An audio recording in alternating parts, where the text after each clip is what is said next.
She was just a waitress making minimum wage, and he was the monster everyone in New York feared. But when Emily saw a manager raise his hand against a terrified little girl, she didn't care about the consequences. She stepped in, risking her job and her safety to protect a child she didn't even know.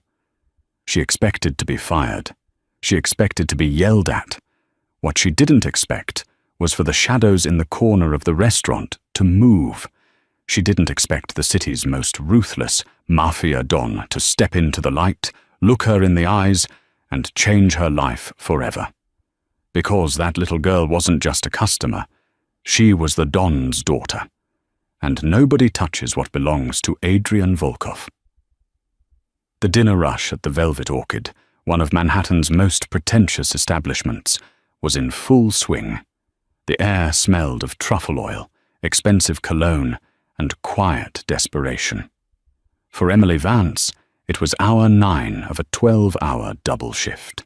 Her feet throbbed in her cheap black non-slip shoes, and the smile plastered on her face was beginning to feel like a mask made of cracking porcelain.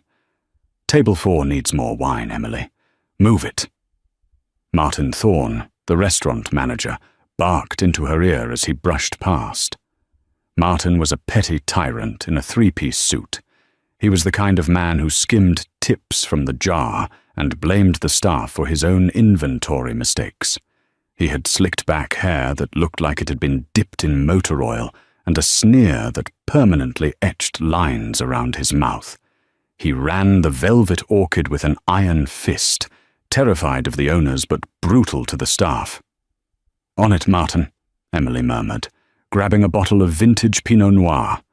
She moved through the dining room with practiced grace, dodging buses and navigating the maze of tables occupied by the city's elite.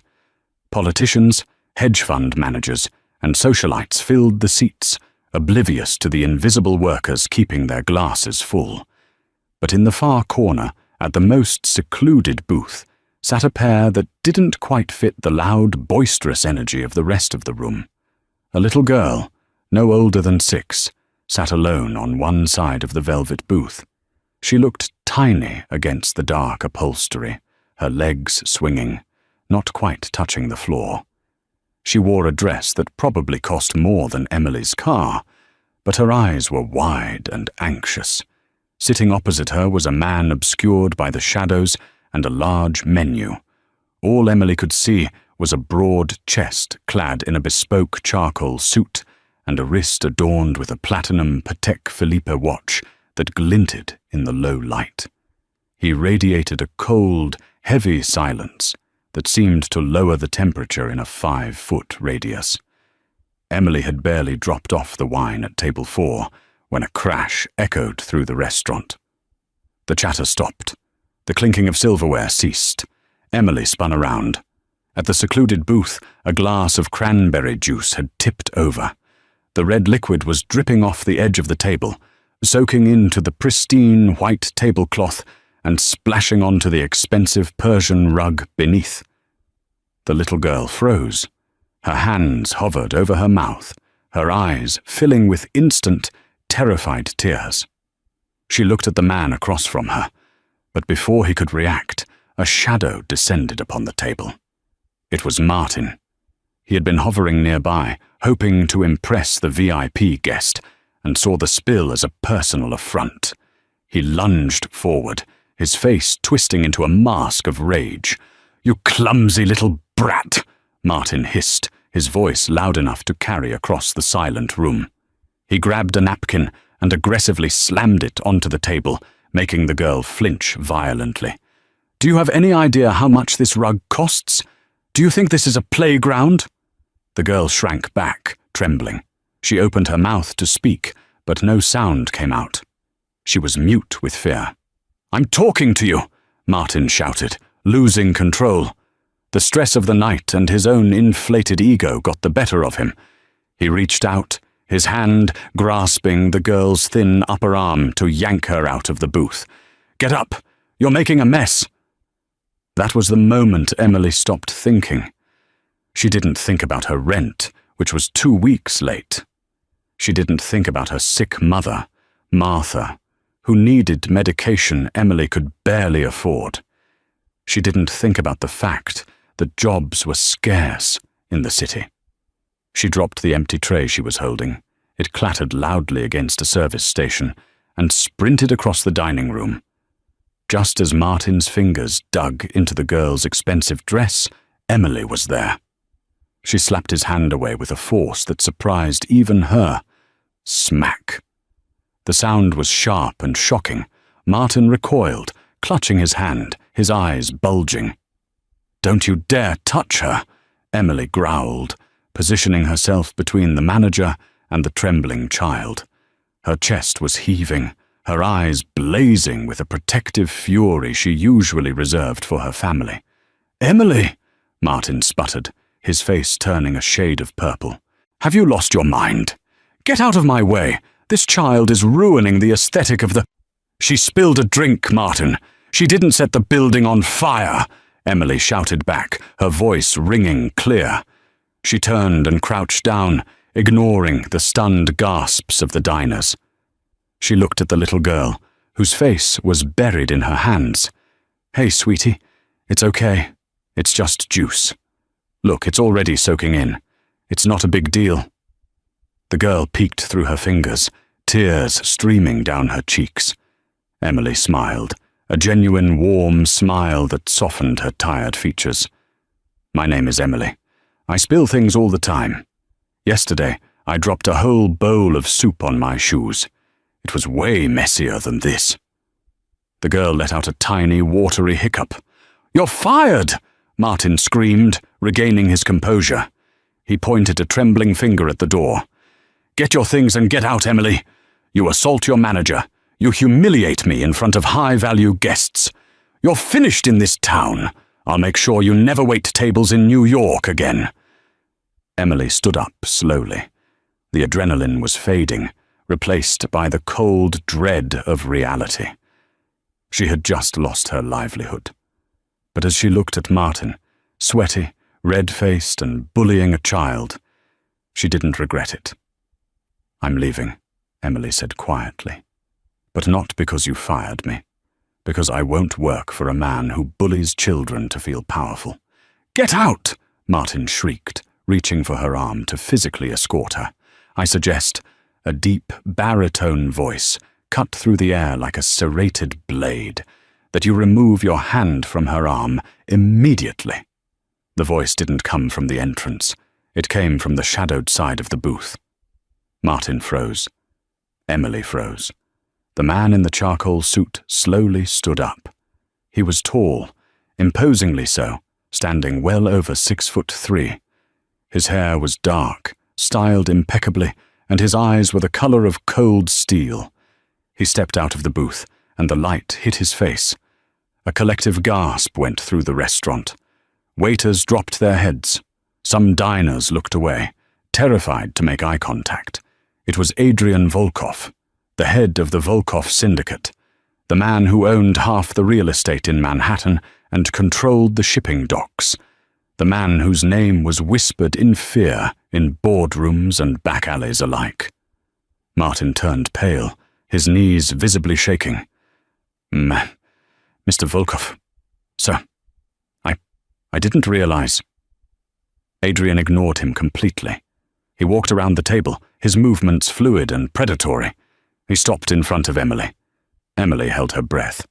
Up close, he was terrifyingly handsome, but the energy radiating off him was pure violence, constrained by a suit.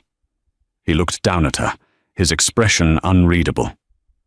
"What is your name?" he asked. His voice was low, intimate, yet commanded absolute attention. "Emily," she whispered. "Emily Vance." Adrian looked at her for a long second, then his gaze shifted to his daughter, who was looking at Emily with awe.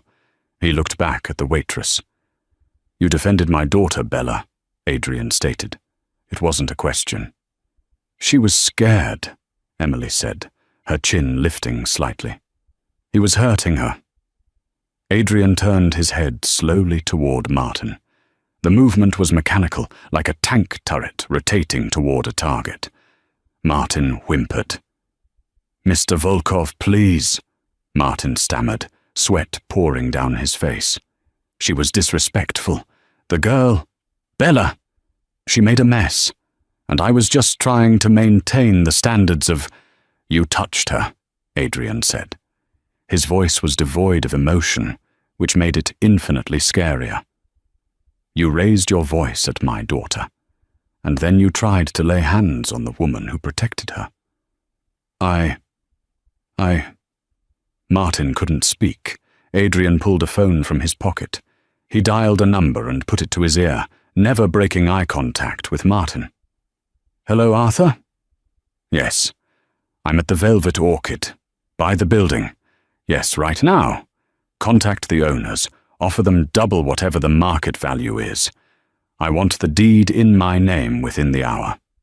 He hung up the phone and slipped it back into his pocket. The entire restaurant was dead silent. "As of 5 minutes from now," Adrian said, his voice echoing in the stillness, "I own this establishment, and my first act as owner is to terminate your employment." He took a step closer to Martin. "And if I ever hear that you are working in a management position in this city again, or if you ever come within 5 miles of my daughter or Miss Vance, the consequences will be severe. Do you understand?" "Yes, sir." "Yes, Mr. Volkov," Martin squeaked. He turned and ran toward the kitchen, presumably to flee out the back door. Adrian turned back to Emily. The terrifying aura receded slightly, replaced by a look of intense curiosity. "Miss Vance," Adrian said, "you are out of a job." I guess I am," Emily managed to say, her heart pounding against her ribs. "Good," Adrian said, "because I have a proposition for you." The ride in the back of the blacked-out Rolls-Royce Phantom was silent. Emily sat on the plush leather seat, her hands clasped tightly in her lap to stop them from shaking. Beside her, Bella, the little girl she had saved, was fast asleep, clutching a stuffed bear that had appeared from a hidden bag. Across from them sat Adrian Volkov. He had a laptop open and was typing furiously, the blue light illuminating the sharp angles of his jaw. Emily stared out the tinted window as the city lights blurred by. "What am I doing?" she thought. "I just got into a car with a Mafia boss. I should be running. I should be calling the police." But calling the police on Adrian Volkov was like trying to put out a forest fire with a water pistol, and besides, he had promised to drive her home. The car slowed to a halt, not in front of her rundown apartment building in Queens, but in front of a towering, wrought-iron gate in the Hudson Valley. They had left the city entirely. Emily started, her voice cracking. "Mr. Volkov, you said you were taking me home." Adrian closed his laptop and looked at her. "I lied." Emily's stomach dropped. Panic surged through her veins. She reached for the door handle. "Relax, Emily," Adrian said, his tone weary. "I am not going to hurt you. If I wanted to hurt you, you would never have made it out of the restaurant." "Then why are we here?"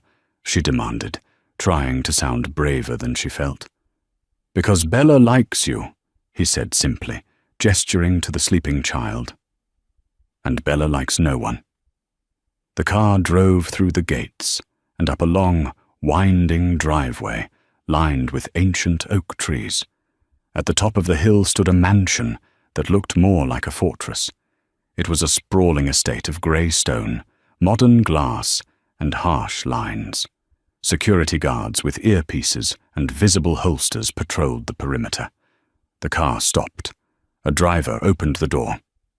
"Come inside," Adrian commanded. "We need to talk business." Emily followed him, mostly because she had no way of leaving. They entered a foyer that was larger than her entire apartment complex.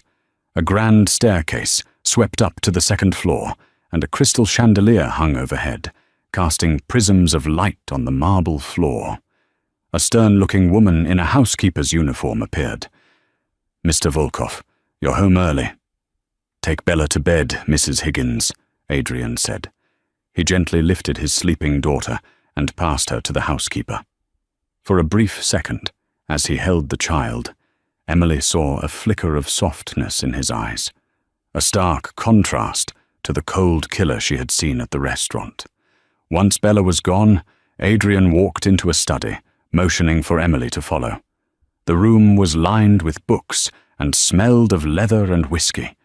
He poured 2 glasses of amber liquid and slid one across the mahogany desk toward her. "Sit." Emily sat. She didn't touch the drink. "I looked into you, Emily Vance," Adrian began, leaning back in his chair. "In the car?" Emily asked, shocked. "My team is efficient. You are 24 years old. You dropped out of nursing school 2 years ago. You live in a studio apartment in Queens with your mother, Martha Vance, who was diagnosed with congestive heart failure 6 months ago. Her surgery is scheduled for next month, but your insurance denied the claim. You need $75,000 or she dies." Emily felt like she had been punched in the gut. The air left her lungs. How do you know that?" "I know everything," Adrian said. "You are drowning in debt. You work double shifts at that restaurant, and you pick up cleaning gigs on the weekends. You are exhausted, desperate, and running out of time." Tears stung Emily's eyes. It was cruel to have her life laid out like an autopsy report. "Is this why you brought me here? To mock me?" "No," Adrian said. He leaned forward, clasping his hands. "I brought you here to offer you a solution." "What kind of solution?" Emily asked warily. "I need a nanny," Adrian said. Emily blinked. "A nanny?" "Bella is difficult," Adrian explained, running a hand through his hair. "She hasn't spoken a word since her mother died 2 years ago. She is traumatized. She screams at night. She attacks the staff. She trusts no one. I have hired the best child psychologists, the most expensive nannies from London and Paris. She chases them all away within a week." He paused, his eyes locking onto Emily's. "But tonight, when that manager grabbed her, she didn't pull away from you. When you spoke to her, she stopped crying. She slept in the car next to you without a nightmare. That hasn't happened in years." "I'm not a nanny," Emily said. "I was studying to be a nurse."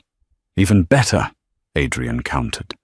"You have medical training, you have patience, and most importantly, you have a spine. I saw you stand up to Martin. You have a protective instinct. That is what my daughter needs. Not some diploma-waving educator, but a protector." "I can't just move here," Emily shook her head. "My mom?" "Your mother will be transferred to Mount Sinai Hospital in the morning," Adrian interrupted. "She will receive the surgery she needs. I will pay for the best cardiac surgeon in the country. I will cover her recovery, her medication, and I will hire a private nurse to watch her 24/7 while you are here." Emily's mouth fell open. You would do that?" "That is the signing bonus," Adrian said coolly. "Your salary will be $10,000 a month. You will live here. You will be on call for Bella whenever she needs you. But there are rules." Emily swallowed hard. "What rules?" Adrian's expression darkened. The shadows seemed to close in around him again. "Rule number 1. You do not ask about my business. You will see people come and go. You will see guns. You might see blood. You see nothing. You hear nothing. Rule number 2. You never leave the estate without a security escort.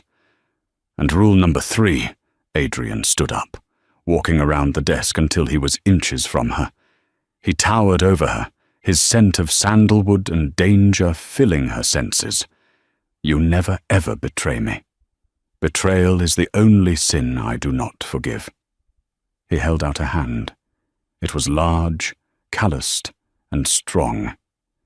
"Do we have a deal, Miss Vance?" Emily looked at his hand. She thought of her mother, coughing in their damp apartment, counting out pills to make them last longer. She thought of Martin and the hopeless grind of the restaurant. She looked up into Adrian Volkov's steel-grey eyes. She knew she was making a deal with the devil. She knew this house was dangerous. But for her mother, and for the sad little girl with the big eyes, she would walk into hell. She stood up and took his hand. Deal. The first week at the Volkov estate was less like a new job and more like entering a high-security prison disguised as a palace. Emily's room was magnificent. A suite, really, with a balcony overlooking the sprawling, manicured gardens and the dense forest beyond. The bedsheets were made of Egyptian cotton that felt like silk against her skin, a stark contrast to the scratchy polyester she was used to in Queens, but the luxury couldn't mask the underlying tension that vibrated through the hallways. Every door had a keypad. Every corridor had a camera with a blinking red light watching her every move. The staff were mostly burly men in suits who didn't speak, their eyes scanning the perimeter constantly. Even the gardener wore an earpiece. Emily's primary challenge, however, wasn't the security. It was Mrs. Higgins and the silence of the nursery. "You are the 5th nanny in 6 months," Mrs. Higgins said on the second morning, her hands busy polishing silver that was already gleaming. She didn't look up. The last one, Miss Clare, left in tears because Bella threw a porcelain doll at her head. The one before that, a specialist from Switzerland, quit because she said the house had bad energy. I give you 2 weeks. I don't scare easily, Emily replied, grabbing an apple from the fruit bowl. And I really need this job. So, Miss Clare and the Swiss lady can keep their opinions. Where is Bella? In her room. She hasn't come out for breakfast. She never does. Emily walked up the grand staircase, her footsteps muffled by the thick carpet. She reached Bella's door and knocked gently. No answer. She pushed the door open. The room was large but dim. The heavy velvet curtains were drawn tight, blocking out the morning sun. Bella was sitting in the middle of the floor, surrounded by a fortress of pillows, staring blankly at a wall. "Good morning," Emily said softly, stepping inside. Bella didn't flinch. She didn't look up. Emily walked over to the windows. "It's a beautiful day, Bella. The sun is actually shining. In New York, that's a miracle, right?" She pulled the curtains back. Light flooded the room, illuminating dust motes dancing in the air. Bella hissed, a sharp, animalistic sound, and threw a pillow at the window. Then she curled into a tighter ball, burying her face in her knees. Emily didn't retreat. She didn't scold. Instead, she sat down on the floor, about 5 feet away from the pillow fortress. She didn't look at Bella. She pulled a sketchbook and a charcoal pencil from her pocket, items she had brought from home. "I used to want to be an artist before I went to nursing school," Emily said to the room at large. "My mum couldn't afford paints, so I used charcoal. It's messy. I love messy." She began to sketch. She drew the old oak tree outside the window. She drew the squirrel she had seen running along the fence. She sketched for 20 minutes in silence. Slowly, imperceptibly, Bella's head lifted. The little girl shifted. She peeked over the top of a pillow. Emily pretended not to notice. She kept sketching, deliberately making a mistake. She drew the squirrel with a tail that looked like a rabbit's ear. "Oops," Emily muttered. "That looks silly." Bella crawled a few inches closer. Her eyes were glued to the paper. Emily slid the sketchbook and a spare pencil across the floor, halfway between them. Then she turned her back to Bella and looked out the window, humming a quiet tune. She waited. 1 minute. 2 minutes. Then she heard the scratch of charcoal on paper. Emily smiled at the window but didn't turn around. She let Bella have her space. For the next hour, they sat in companionable silence, drawing. When Emily finally turned around, she saw that Bella had drawn a picture of a bear, dark, jagged lines, fierce and angry. But next to the bear, she had drawn a small, wobbly flower. It was a start. Later that afternoon, Emily was walking down the main hallway toward the kitchen to get Bella a snack. She turned a corner and nearly collided with a wall of muscle. It was one of the guards, a man named Dante. He wasn't alone. Adrian Volkov was standing by the library door, but he wasn't the calm, suited businessman she had met at the restaurant. He was in his shirt sleeves, his tie undone, and his hands were stained with something red. Emily froze. Her nurse training kicked in before her fear. She looked at his hands. It wasn't paint. "You're bleeding," she said, her voice trembling slightly. Adrian looked up, his eyes cold and dangerous. Behind him, through the crack in the library door, Emily saw two men tied to chairs. Their faces were bruised. One of them was unconscious. "Rule number 1, Emily," Adrian said, his voice dropping to a lethal whisper. "You see nothing." Emily's heart hammered against her ribs. She took a step back. I was just getting juice for Bella." "Go back to the nursery," Adrian commanded. "Now." "Your hand," Emily insisted, pointing to a deep gash across his knuckles. "It's deep. It needs stitches. If it gets infected, you'll lose dexterity in your fingers." Adrian looked at his hand, then back at her. He seemed baffled by her audacity. He had just indirectly threatened her, and she was giving him medical advice. "I have a doctor on payroll," he said dismissively. "He's not here," Emily countered. "And that wound is still bleeding. I have a first aid kit in my bag. Let me clean it." Dante, the guard, looked at Adrian, waiting for the order to remove her. Adrian stared at her for a long, agonizing moment. He saw the fear in her eyes, but he also saw the stubborn tilt of her chin. 5 minutes, Adrian said. "In the kitchen. Dante, close the library door." In the sterile, industrial-sized kitchen, Emily worked quickly. She ran Adrian's hand under cold water, the blood swirling down the drain. He didn't flinch as she poured antiseptic over the cut, though she knew it must have stung like fire. "You have steady hands," Adrian commented, watching her work. He was sitting on a bar stool, towering over her. "Nursing school," she muttered, wrapping a bandage efficiently around his knuckles. "Why are you doing this, Adrian? Why do you have men tied up in your library?" "Emily," he warned, his voice hardening. I know. Rule number 1, she sighed, tying the knot. "But you have a daughter upstairs, a daughter who is terrified of the world. Does she know what you do?" "She knows I protect her," Adrian said sharply. "She knows that everything I do to keep the wolves away from this door." "Sometimes," Emily said, looking him in the eye, "the wolf is already inside the house." Adrian pulled his hand back. The air crackled with tension. He leaned in close, his face inches from hers. She could see the flecks of gold in his grey eyes. "Do not mistake my tolerance for weakness, Emily. You are here because Bella likes you. Do not push your luck." "I'm not pushing my luck," Emily whispered. I'm worried about her. She drew a picture today. A bear and a flower. She's the flower, Adrian. You're the bear." Adrian flinched as if she had slapped him. He stood up abruptly, the movement knocking the bar stool back. "Keep her safe," he rasped, turning his back on her. "That is your only job."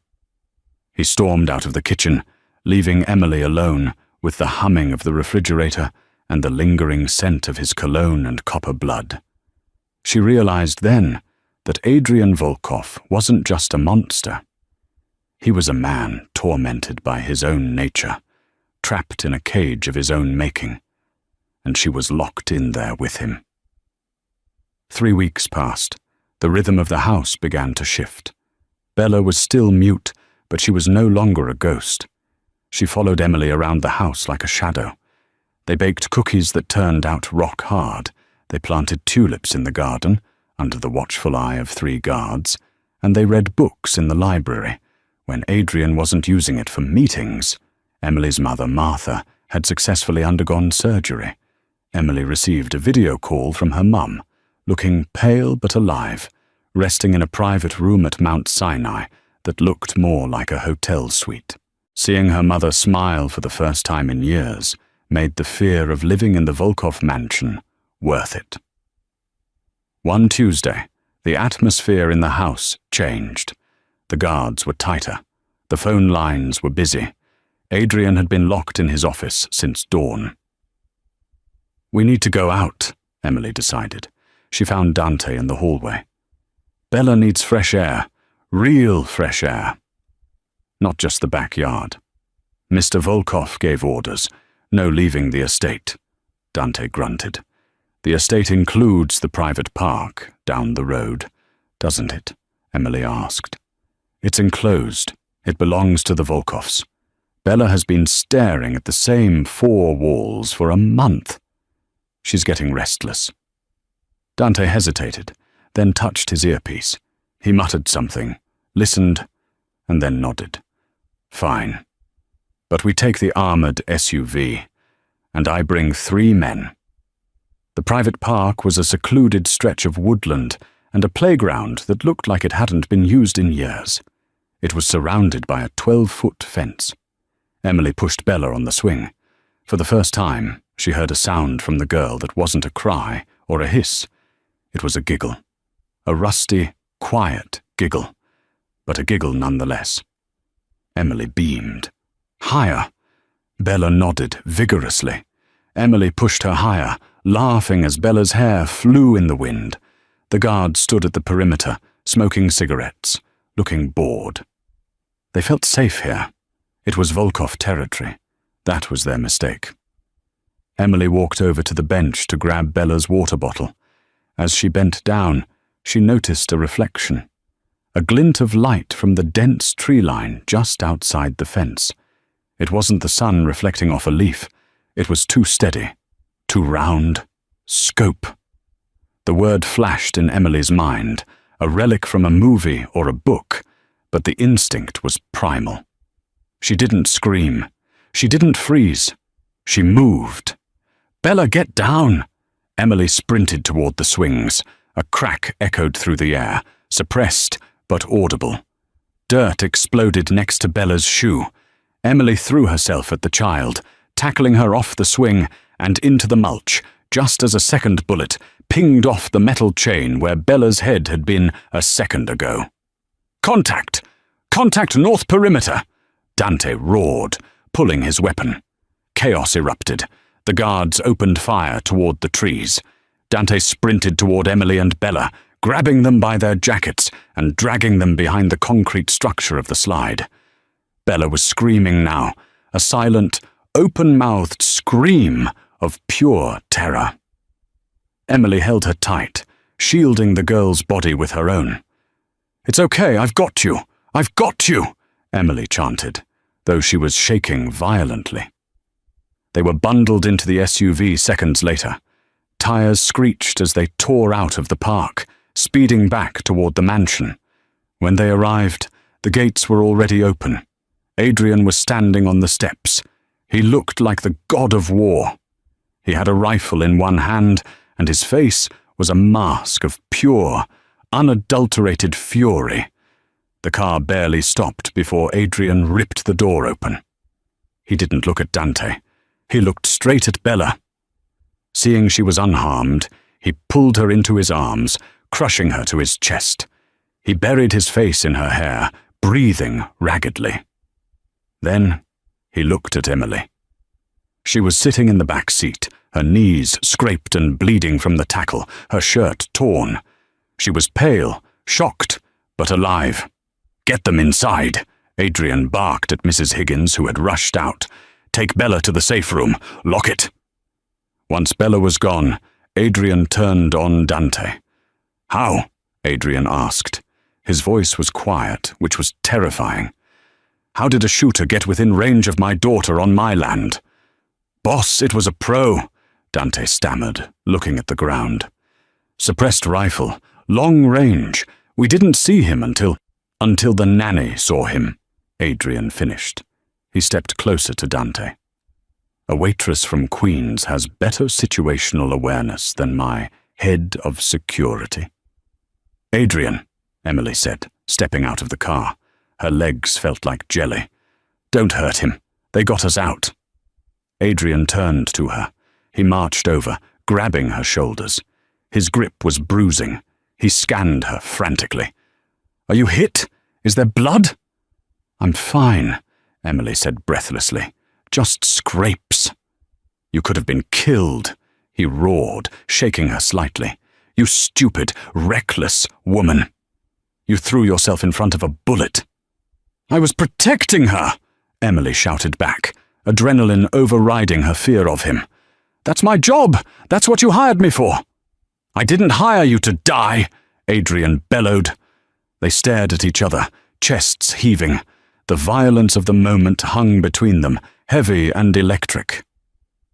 "Who was it?" Emily asked, her voice dropping. Adrian let go of her shoulders and turned away, running a hand over his face. "Lucaro Moretti." The name hung in the air like a curse. "The Moretti family has been trying to take the ports for years," Adrian said, his voice devoid of emotion now. "Lucaro. He doesn't have boundaries. He doesn't care about families. He sent a message today.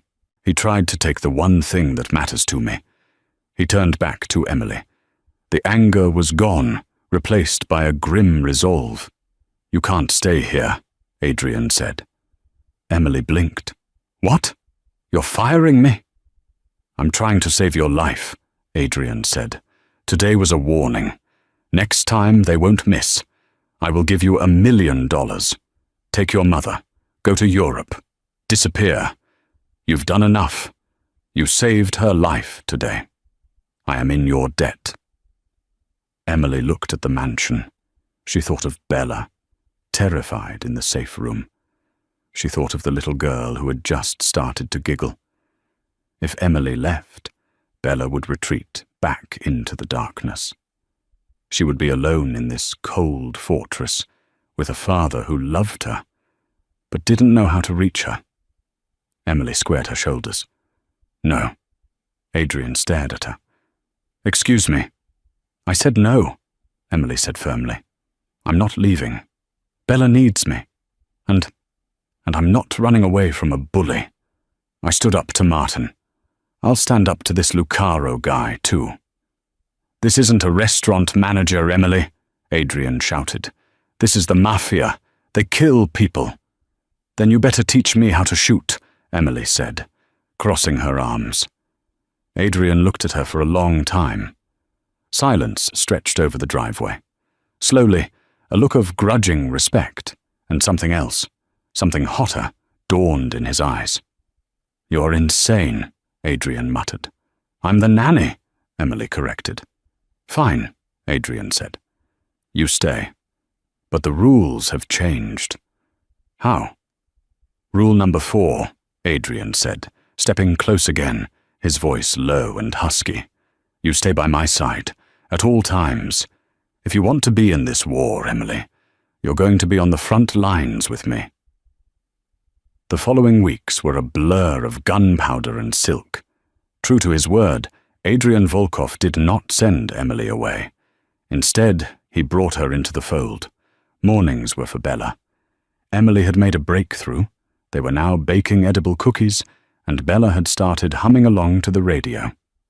But afternoons were for Adrian. In the basement of the mansion lay a state-of-the-art shooting range and gym. This was where Emily's education began. "Stance wider," Adrian instructed, tapping the inside of her ankle with his boot. "You are too stiff. If the gun kicks, you will fall." Emily gritted her teeth, adjusting her feet. She held the Glock 19, her arms trembling slightly from the weight. It wasn't heavy, but holding it aimed for 20 minutes was exhausting. "I'm tired, Adrian."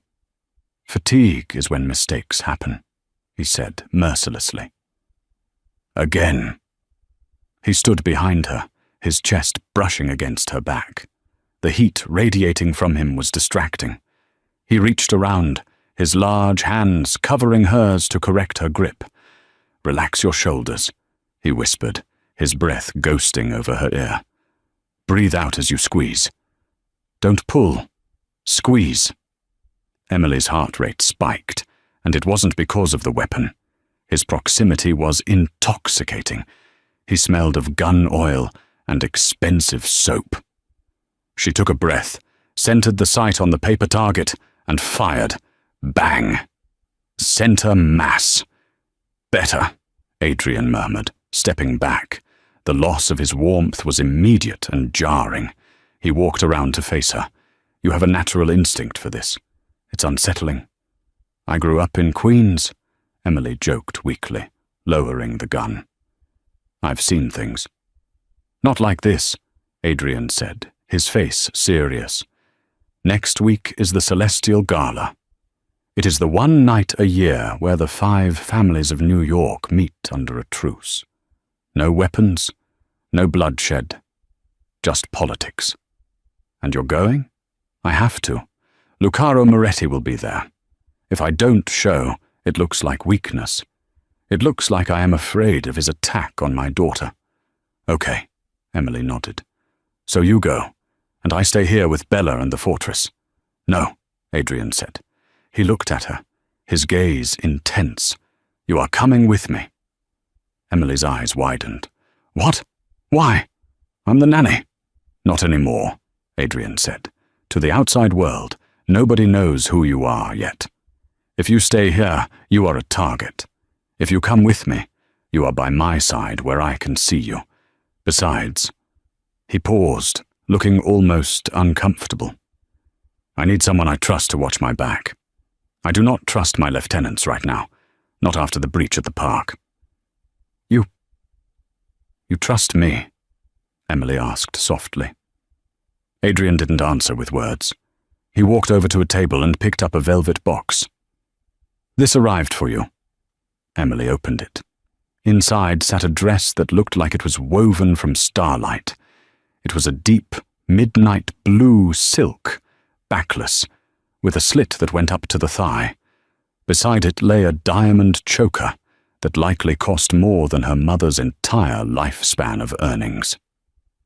It's too much," Emily whispered. "It is armor," Adrian corrected. "At the gala, appearance is everything. You need to look like you belong to me. Like you are untouchable." "Belong to you?" Emily repeated, a blush rising to her cheeks. Adrian stepped closer, tucking a loose strand of hair behind her ear. His fingers lingered on her jawline. "For the night, Emily, you will be my partner, my equal. And if anyone looks at you the wrong way," his eyes darkened, "they will answer to me." The night before the gala, a thunderstorm rolled over the Hudson Valley.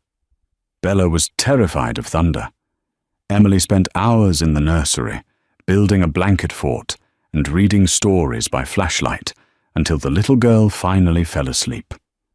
When Emily emerged, the house was dark. She walked down to the kitchen for water and found Adrian standing by the large glass doors, watching the lightning tear the sky apart. He held a glass of whiskey, his knuckles white. "She used to love the rain," Adrian said without turning around. He knew it was her. "Bella?" "No, her mother. Victoria." It was the first time he had spoken her name. Emily stayed quiet, leaning against the island counter. "Victoria was soft," Adrian said, his voice hollow. "She was kind. She hated this life. She hated the guns, the guards. She begged me to leave it. I told her I couldn't. I told her I had to be the king to keep her safe." He turned to look at Emily, his eyes haunted. "I was wrong. Being the king just made her a bigger target. They put a bomb in her car, Emily.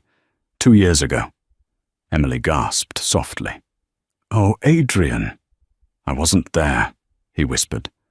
I was at a meeting about territory. I chose power over her, and she paid the price. That is why Bella doesn't speak. She was in the back seat. She saw it happen. By some miracle, the blast shield saved her. But she saw her mother. He couldn't finish. Emily crossed the room. She didn't think. She just acted on the instinct that had driven her since the moment they met. She reached out and took his hand, the hand that had held the gun, the hand that had beaten men, the hand that now trembled. You are not that man anymore, Emily said fiercely. You are the man who stopped the world for his daughter. You are the man who took in a stranger to protect her. You aren't just a king, Adrian. You're a father. Adrian looked down at their joined hands. Then he looked at her lips. The air in the room grew heavy, charged with the electricity of the storm outside and the fire between them. He pulled her closer. Emily didn't resist. Her hands moved up his chest, feeling the solid beat of his heart. Emily, he groaned, I am dangerous. You should run from me. I told you, she whispered, rising on her tiptoes. I don't scare easily. He kissed her. It wasn't a gentle kiss. It was a collision. It was desperate, hungry, and full of the pent-up emotion of the last month. His hands tangled in her hair, pulling her flush against him. Emily kissed him back with equal force, tasting the whiskey and the sorrow on his tongue. For a moment, in the dark kitchen during a thunderstorm, the Mafia Don and the Waitress were just a man and a woman, clinging to each other in a world trying to tear them apart. The grand ballroom of the Plaza Hotel was transformed into a gilded cage. Crystal chandeliers dripped from the ceiling, and the room was filled with the most powerful criminals in the Western Hemisphere. Men in tuxedos discussed money laundering over champagne. Women in couture gowns laughed about politicians they had bribed. When Adrian Volkov entered, the room went quiet. He wore a tuxedo that fit him like a second skin, tailored to conceal the holster under his arm. But it was the woman on his arm that drew every eye. Emily looked regal. The midnight blue dress hugged her curves, the diamonds at her throat catching the light. Her hair was swept up, revealing the elegant line of her neck. She held her head high, her face a mask of cool indifference, just as Adrian had taught her. Breathe, Adrian murmured, his hand warm on the small of her back. They are sharks. Do not bleed. I'm okay, Emily whispered back, though her stomach was doing somersaults. They moved through the crowd. Adrian was greeted with nods of respect and fear. He introduced Emily simply as Emily, offering no last name, no explanation. The mystery only added to her allure. Volkov! The voice was loud, boisterous, and fake. A man separated himself from a group near the bar. He was shorter than Adrian, with a smile that showed too many teeth and eyes that looked like dead fish. Lucaro, Adrian acknowledged, his voice dropping 10 degrees. Lucaro Moretti spread his arms. I didn't think you'd come. After, well, you know, troubles at home. It was a veiled reference to the assassination attempt. Emily felt Adrian's muscles coil beneath his suit jacket.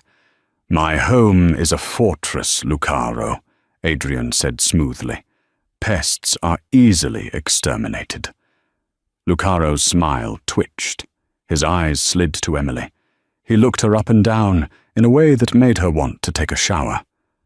And who is this lovely creature? A new toy, Adrian. You usually prefer them quieter. I am not a toy, Emily said. Her voice was clear, cutting through the tension. She looked Lucaro dead in the eye. And I would be careful who you call a pest, Mr. Moretti. Pests have a nasty habit of carrying diseases that kill their hosts. Lucaro blinked, surprised by her boldness. Then he laughed, a dry, rasping sound. Feisty. I like that. Enjoy the party, Lucaro, Adrian said, steering Emily away before he killed the man right there on the dance floor. You did good, Adrian whispered in her ear as they moved to the edge of the room. But don't provoke him too much. He is unhinged. He ordered the hit on Bella, Emily hissed. I wanted to stab him with a fork. Patience, Adrian said. Tonight is about information. I need to know who his supplier is. Once I cut off his supply, he is finished. Adrian left her briefly to speak with an associate from the Russian Bratva. Emily stood by a marble pillar, sipping sparkling water, scanning the room. She was watching for threats, for anything out of place. Champagne, miss? A waiter appeared at her elbow, holding a silver tray. He kept his head down. No, thank you, Emily said, not looking at him. Are you sure? The waiter asked. It's a very expensive vintage, the Velvet Orchid Special. Emily froze. The blood drained from her face. She knew that voice. She turned slowly. The waiter looked up. It was Martin, the manager from the restaurant. But he looked different. His face was gaunt, his eyes wild and bloodshot. He wore a cheap waiter's uniform that was too big for him. Martin, Emily breathed. You, Martin spat, his voice a low tremble. Look at you, wearing diamonds, rubbing shoulders with murderers, while I lost everything. I lost my job, my reputation, my apartment.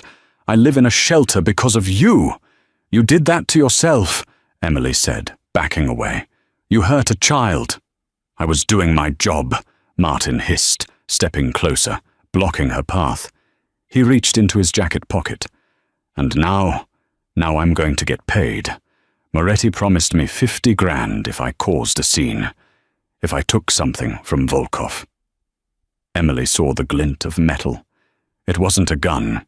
It was a serrated steak knife, stolen from the kitchen. Martin, don't, Emily warned, holding up her hands. Security is everywhere. They're watching the doors, Martin sneered. They aren't watching the help. Nobody watches the help. That's what you used to be, right? Nobody. He lunged. Emily didn't scream. She flashed back to the basement. Stance. Leverage. As Martin thrust the knife toward her stomach, Emily sidestepped. She grabbed his wrist with both hands, twisting his arm back with the force of her entire body weight. Crack! Martin screamed as his wrist snapped. The knife clattered to the floor, but Martin was desperate. He swung his other fist, catching Emily on the cheekbone. The force knocked her back into the waiter passing by with a tray of crystal glasses. Crash! The sound of shattering glass silenced the orchestra. The entire ballroom turned. Martin scrambled for the knife on the floor. I'll kill you! I'll kill you both!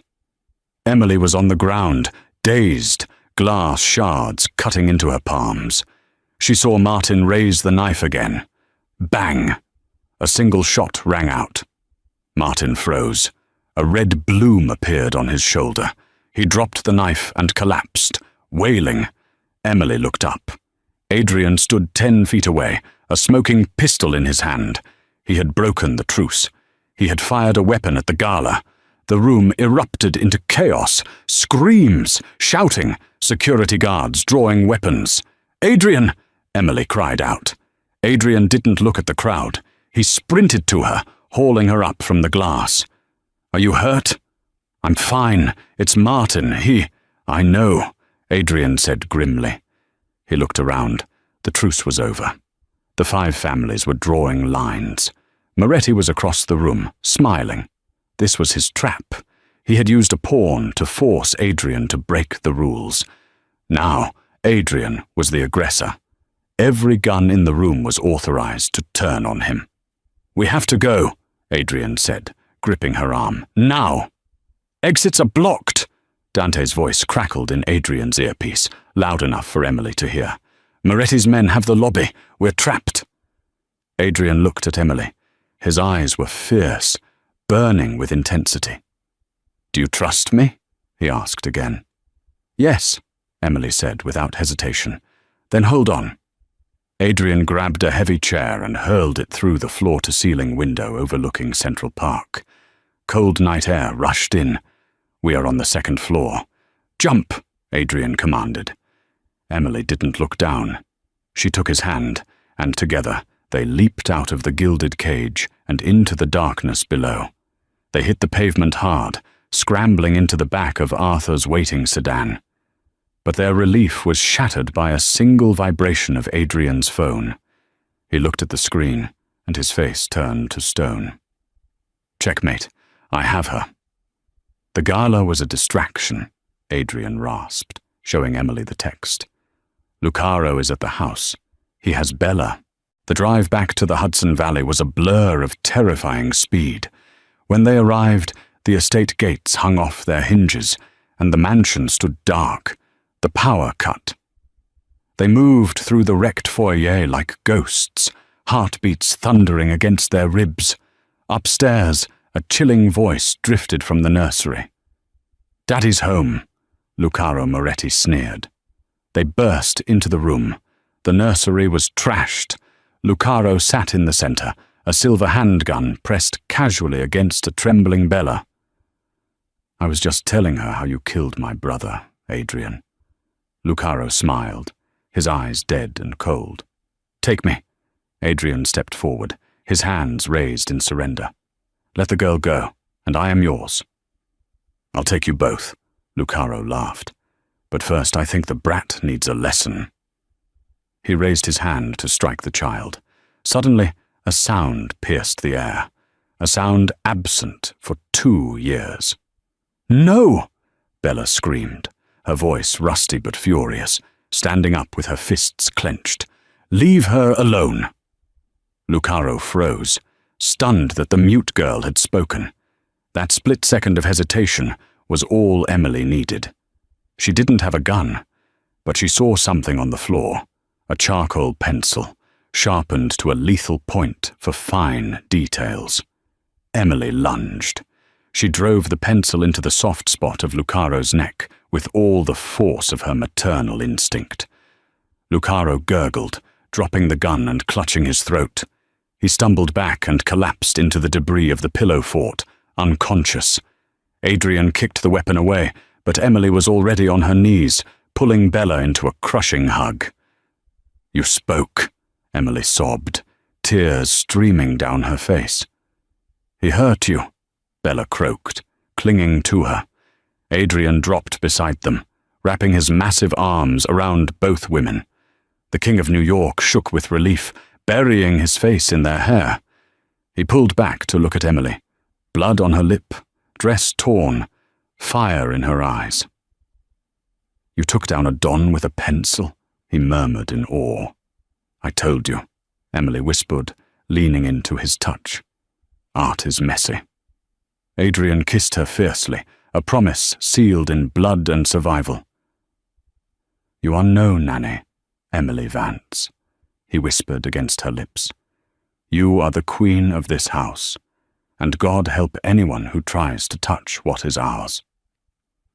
From spilling juice in a high-end restaurant to taking down a Mafia Don with a charcoal pencil, Emily Vance's life changed in ways she never could have imagined. She didn't just find a job, she found a family worth fighting for, and a love that was as dangerous as it was undeniable. Adrian Volkov, the monster in the expensive suit, found the one thing he thought he had lost forever: redemption. And little Bella found her voice again, secure in the knowledge that she was protected, not just by a king, but by a queen who would burn down the world to keep her safe. Thank you so much for watching this Mafia romance saga. If you enjoyed the twists, the drama, and the epic romance of Adrian and Emily, please smash that like button. It really helps the channel out. Don't forget to share this video with your fellow romance lovers, and hit that subscribe button and ring the bell so you never miss another thrilling story. Let me know in the comments what kind of story you want to hear next. Until then, stay safe out there.